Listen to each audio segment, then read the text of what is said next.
હિંસાને આગળ કરીને કેટલાક લોકો જીન પૂજાનો વિરોધ કરતા હોય છે. તેઓ વારંવાર એક જ જાતની રેકર્ડ જરાય કંટાળ્યા વિના હંમેશા વગાડ્યા કરતા હોય છે કે પૂજા કરવામાં પાણીના, પુષ્પના કેટલા બધા જીવોની હિંસા થાય છે. ધૂપ દીપ પેટાવવામાં અગ્નિકાળના કેટલા બધા જીવોની હત્યા થાય છે. મંદિર બાંધવામાં કેટલા બધા જીવજંતુ નાશ પામે છે. પુષ્પોની આંગીઓ બનાવવામાં લાખો વનસ્પતિ જીવોનો નાશ થાય છે. આ તે કેવો ધર્મ? આ તે કેવી આરાધના? જ્યાં હિંસા થતી હોય ત્યાં ધર્મ હોય જ ક્યાંથી? ખરેખર આ બધી વાતો અજ્ઞાનમૂલક છે. જૈન દર્શનને સાચી રીતે નહીં સમજેલા જ આવી વાતો કરતા હોય છે. તત્વ જિજ્ઞાસુ માણસે આવી વાતો સાંભળીને ક્યારેય લેવાઈ જવું ન જોઈએ, પરંતુ શાસ્ત્રીય રહસ્યોને પામવા પ્રયત્ન કરવો જોઈએ.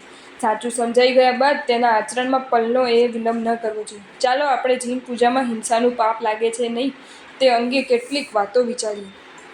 જીન પૂજામાં હિંસાને આગળ કરતા માણસોને આપણે કહીએ કે પૂજાને બાજુ પર રાખો અને તે સિવાયના બાકીના બીજા જે ધર્મો છે તેમાં તો ક્યાંય હિંસા થતી નથી ને? ઓ ભાઈ, જરા જવાબ આપો તો. ઉપાશ્રય કે સ્થાનકો બાંધવામાં શું કાચું પાણી નથી વપરાતું? ઈંટોમાં, માટીમાં, લોઢામાં પૃથ્વીકાયના જીવો નથી મળતા? લાકડાની વ્યાખ્યાનની પાટો બનાવવામાં શું વનસ્પતિકાયના જીવો નથી મળતા? ધર્મસ્થાનની સફાઈ કરવામાં શું પાણીના જીવો નથી મળતા? સાધર્મિક વાત્સલ્યમાં ષડકાયના જીવો શું નથી મળતા?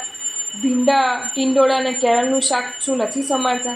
ગાયને લીલું ઘાસ ખવડાવતા શું વનસ્પતિકાયના જીવો નથી મળતા? તરસ્યા માણસને કાચું પાણી પીવડાવવામાં શું પાણીના જીવો નથી મળતા?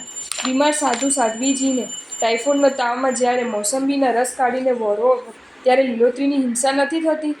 ગ્રામાનુગ્રામ વિહાર કરતા સાધુ સાધ્વીઓ જ્યારે નદી નાળા ઉતરે ત્યારે શું અબકાયની હિંસા નથી થતી? સાધુઓ જ્યારે પ્રવચન આપે, વિહાર કરે, હાથ પગ ચલાવે ત્યારે શું વાયુકાયના જીવોની હિંસા થતી નથી? જ્યારે માસક શમન વગેરે ઉગ્ર તપસ્યા કરો ત્યારે પેટમાં પડેલા કુમળી કીડા વગેરે નાશ નથી પામી જતા? કયો ધર્મ એવો છે કે જેમાં કોઈ પણ પ્રકારની હિંસા ન થતી હોય? જો માત્ર આવી હિંસાને જ પાપ માનવાનું હોય અને અહિંસાનું જ ગીત લલકારવાનું હોય તો આપણે સૌએ જંગલમાં જઈને જરાય હાલ્યા ચાલ્યા વિના, પગ હલાવ્યા વિના તદ્દન નિશ્ચેષ્ટ બનીને સાચો શ્વાસ બંધ કરીને બેસી જવું પડશે. ધર્મસ્થાનક નિર્માણ, સાધર્મિક વાત્સલ્ય, અનુકંપા, ગુરુવૈયાવચ, પ્રવચન, વિહાર અને ઉપવાસ વગેરે કોઈ આરાધના કરી શકાશે નહીં, કારણ કે આ બધું કરવા જતાં હિંસાનું પાપ લાગી જશે. શું આવી વાત સ્વીકારી શકાશે? શું આ વાતોને સાચી માણી શકાશે? ઉપાશ્રય કે ધર્મસ્થાનોનું નિર્માણ, પ્રવચન, અનુકંપા, વૈયાવચ, વિહાર અને તપસ્યા આદિ ધર્મોમાં હિંસા છે માટે બંધ કરી શકાશે?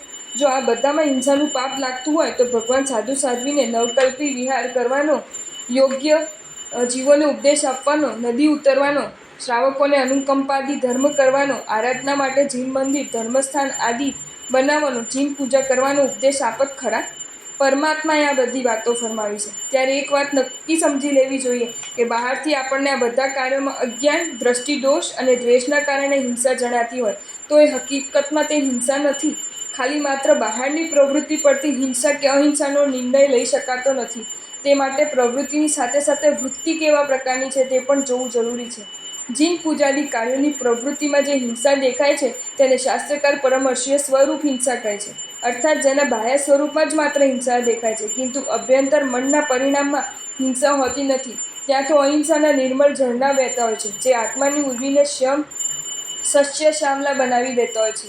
મહોપાધ્યાય ભગવાન શ્રી યશોવિજયજી મહારાજે અધ્યાત્મસારમાં જણાવ્યું છે કે જીન પૂજામાં વસ્તુત હિંસા છે જ નહીં, કેમ કે પ્રવૃત્તિના હેતુમાં પ્રમાદાદી સ્વરૂપ મિથ્યાત્વ વગેરે દોષો નથી, ફળમાં દુર્ગતિના ત્રાસ નથી, પ્રવૃત્તિ દ્વારા જે કર્મ બંધ થાય છે તે પણ સાવ માલ વગરનો, દુષ્ટ અનુબંધના બળ વિનાનો અને ક્ષણભરમાં તૂટીને ખલાસ થઈ જાય તેવો હોય છે. હેત શુદ્ધ હોવાને કારણે તે કર્મનો અનુબંધ હિંસક નહીં પણ અહિંસક જ પડતો હોય છે, જેના બળ પર અગણિત પુણ્ય સામગ્રીઓનો યોગ પામીને જીવાત્મા સર્વ જીવોને અભેદાન જાહેર કરી વહેલી તકે શિવપદને પામી જાય છે. ત્યારે પેલા પ્રવૃત્તિથી પડેલા કર્મબંધનો તો ક્યારનાય ભૂક્કા બોલાઈ ગયા હોય છે. ક્યારેક બાહ્ય પ્રવૃત્તિ ખૂબ જ દયાની, કરુણાની જણાતી હોય છે, પરંતુ વૃત્તિ જો ખરાબ હોય તો અહિંસક પ્રવૃત્તિ જોવા માત્રથી માણસને દયાળુ કહી શકાતો નથી. આપણે કેટલાક દ્રષ્ટાંતો વિચારીએ એટલે આ પ્રવૃત્તિ અને વૃત્તિના મેલ ખેલ કેવા છે એ સાચી રીતે નજરમાં આવી જશે. પછી જીન પૂજાની પ્રવૃત્તિને હિંસક કહેવાનું યોગ્ય ક્યારેય મન નહીં થાય. પંખીને જુવાન નીડતો દયાળુ. કોઈ શહેરના એક ગાર્ડનમાં એકાંતમાં એક શ્વેત વસ્ત્રધારી માણસ ઝાડની છાયામાં બેઠો હતો. એક મોટા જુવારના થેલામાંથી તે મુઠ્ઠી ભરી ભરીને દાણા વેરતો હતો. નીલાકાશમાં ઉડનારા હજારો પારેવડા તે ચણ ચણવા આવી પહોંચ્યા હતા. તણની પરવા કર્યા વિના મન મૂકીને તે બધા ચણ ચણવામાં મશગુલ બની ગયા હતા. પેલો માણસ નિરાંતે બેઠો બેઠો જુવાર નિર્યા કરતો હોય. ધીરે ધીરે પક્ષી પરિવાર વધતો ગયો. હજારોની સંખ્યામાં ત્યાં પારેવડા આવી ઉતર્યા. એટલામાં દૂરથી એક પેન્ટ બુશર્ટમાં સજ્જ હોય નવયુવાન ત્યાં આવ્યો. તેણે આ ચણ ચણતા હજારો પક્ષીઓને જોઈને તુરંત જ રસ્તે પડેલા 2-4 પથ્થરો ઉઠાવ્યા અને ધડાધડ તે પથ્થરો પક્ષીઓ પર ઝીંકવા લાગ્યો. પથ્થરો પડતા જ પંખીઓ ઉડી ગયા. કેટલાકની પાંખ તૂટી ગઈ, કેટલાક લોહી લુહાણ થયા. નીરવ શાંતિનો ભંગ થયો. પંખીઓના મુખમાંથી ચણ છૂટી ગયું. બધા પંખીઓ ઉડી ઉડીને લીમડાની ડાળે બેસી ગયા. સૌના હૃદય ભયથી ધબકી રહ્યા હતા. એકાએક રંગમાં ભંગ પડતા પેલો માણસ આંખો ફાડીને ઝાડ સામે બાઘાની જેમ જોવા લાગ્યો. આખીએ વાર્તા વાંચી લીધા બાદ હવે હું તમને પૂછું કે આ બંનેમાં અહિંસક કોણ અને હિંસક કોણ? તમે કહેશો કે જુવાર નિર્તો. શાંત રીતે બેઠેલો પેલો શ્વેત વસ્ત્રધારી માણસ અહિંસક છે, દયાળુ છે, કરુણાનો સાગર છે, અને પથ્થરો મારીને પંખીઓને ઉડાડી મૂકતો પેલો તરકડો નવયુવાન હિંસક છે. અહિંસક કે હિંસકનો નિર્ણય તમે ઉતાવળા બનીને માત્ર પ્રવૃત્તિ પરથી કરી લીધો. ખેર, પણ હવે જરા ભીતરની વાત સમજો અને પછી જવાબ આપો. જે માણસ જુવાર ખવડાવવાની દયાની પ્રવૃત્તિ કરતો હતો તે ખરેખર દયાળુ ન હતો, પણ પક્ષીઓનો એક્સપોર્ટનો ધંધો કરતો એક ક્રૂર પારથી હતો. તેની દાણા નાખવાની પ્રવૃત્તિ તો સારી જણાતી હતી, પણ સાથે સાથે પંખીઓની ચારેકોર એક નેટ પણ એક બિછાવી હતી, જેમાં ઘણા પંખીઓ પૂરાઈ ગયા બાદ દોરી ખેંચવાની રાહ જોઈને બેઠો હતો. પારધીની આ ખતરનાક ઉસ્તાદી જ્યારે પેલા યુવાનના ધ્યાનમાં આવી ત્યારે તેને તમામ પંખીઓનો પ્રાણ બચાવી લેવા પથ્થરોનો ઘા કરીને પક્ષીઓને ઉડાડી મૂક્યા. હવે કહો, કોણ અહિંસક અને કોણ હિંસક? કાનની બૂટ પકડીને તમારે કહેવું પડશે કે પેલો પારઘી દાણા નાખવાની ચેષ્ટા કરતો હોવા છતાંય હિંસક છે અને પથ્થર મારવાની પ્રવૃત્તિ કરવા છતાંય પેલો નવયુવાન અહિંસક છે, કેમ કે તેની વૃત્તિ સાફ છે. આ ઉપરથી એટલું જરૂર સમજી શકાશે કે ફૂલ તોડવા માત્રથી કોઈને હિંસક કહી શકાય નહીં. એની પાછળનો આશય જો શુદ્ધ હોય તો પુષ્પ પૂજાદિની પ્રવૃત્તિને હિંસક ગણી શકાય નહીં. હજુ થોડા ઊંડાણમાં જઈએ. સંધ્યાનો સમય હતો. સૌ આંગણે ખાટલો ઢાળીને બેઠા હતા. સામેના એક મકાન પરથી કાળી બિલાડી પસાર થઈ. એક મકાન પરથી સૌની આંખો ત્યાં મંડાણી. પસાર થતી બિલાડીએ પોતાના બચ્ચાને દાંતમાં સજ્જડ રીતે પકડ્યું હતું. સામેના ઘરમાં તે લઈ જઈ હતી. ખાટલેલા બેઠેલા તમામના મુખોમાંથી શબ્દ સડી પડ્યા. મા તે મા! જાનવરના ખોળિયે પણ શું હેત ઉભરાઈ રહ્યું છે? પોતાના બચ્ચા પર કેટલો પ્યાર છે! જોયું બચ્ચાને કેવું પકડીને લઈ જાય છે? થોડી વારે સૌ બીજી ત્રીજી વાતે વળ્યા. એટલામાં જ એ બિલાડી સામેના ઘરમાંથી પાછા ફરી. એ બચ્ચાને ત્યાં મૂકી આવી હતી, પણ પાછા વળતા મોઢામાં ઉંદરડાને લઈ આવી હતી. જે રીતે દાંત વચ્ચે બચ્ચાને પકડી લઈ ગઈ હતી, બરાબર તે જ રીતે ઉંદરને પકડી લાવી હતી. પણ આ દ્રશ્ય જોતાં જ સૌએ બૂમાબૂમ કરી મૂકી. એ રાંડ, એ હત્યાળી, આ ગોજાડીએ મૂક ઉંદરડાને! બચ્ચાને તથા ઉંદરને લાવવા લઈ જવાની પ્રવૃત્તિ એકદમ સરખી હોવા છતાં પણ બિલાડીની વૃત્તિ અને પ્રવૃત્તિ સાવ જુદી જુદી છે. માટે સમાન પ્રવૃત્તિ હોવા છતાંય ક્યારેક તેને મા કહેવાય છે અને ક્યારેક તેને હત્યારી કહેવાય છે. એ જ રીતે બજારમાંથી ઘરે થેલીમાં શાકભાજી લઈ જતા માણસમાં અને છાબડીમાં ફૂલ લઈને મંદિરે જતા માણસમાં ઘણો બધો ફરક છે.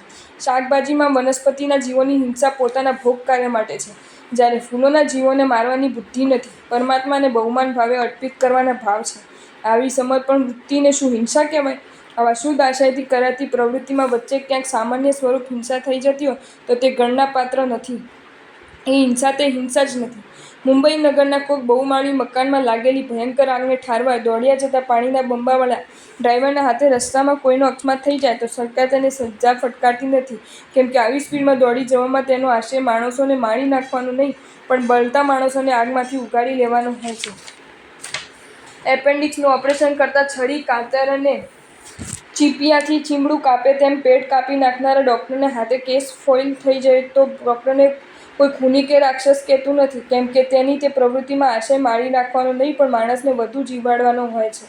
ત્યારે જ એ શસ્ત્રો કોઈ ડાકુ જો પેટમાં હુલાવી દે તો તેને ખૂની જાહેર કરવામાં આવે છે. આવા અનેક દ્રષ્ટાંતો દ્વારા સમજી શકાય તેમ છે કે જીન પૂજામાં દેખાતી હિંસા એ હકીકતમાં હિંસા નથી, પરંતુ અનુબંધમાં અહિંસામાં ફેરવાઈ જઈએ અંતે સૌની હિંસામાંથી મુક્તિ અપાવનારી એક પ્રશસ્ત પ્રવૃત્તિ અને વૃત્તિ છે. તરણ તારણ જહાજ, વાલેશ્વર, અચિંત્ય ચિંતામણી શ્રી જિનેશ્વર દેવાધિદેવની પૂજામાં હિંસાની ગુલબાંગો મારવી એ આપણા આત્માને દુર્ગતિમાં હડસેલી મૂકવાની કુચેષ્ટા છે. અનાદિકાલથી ચાલી આવતી પરમાત્માની પૂજાને વગોવવાથી ભયંકર નીચ કર્મ બંધાય છે. જીવ તુચ્છ, હીના અને નીચ કુલોમાં અવતાર પામે છે. જીભ કાપી નાખવી સારી, પણ પ્રભુ પૂજા પ્રત્યે ક્યારેય નઠારો શબ્દ ન બોલવો. જો તમને આ વિડીયો ગમ્યો હોય તો આ વિડીયોને લાઇક કરો અને શેર કરો અને આવા જ નવા વિડીયો જોવા માટે જૈન ફેક્ટ્સ એન્ડ સ્ટોરીઝની ચેનલને સબસ્ક્રાઈબ કરો. ધન્યવાદ.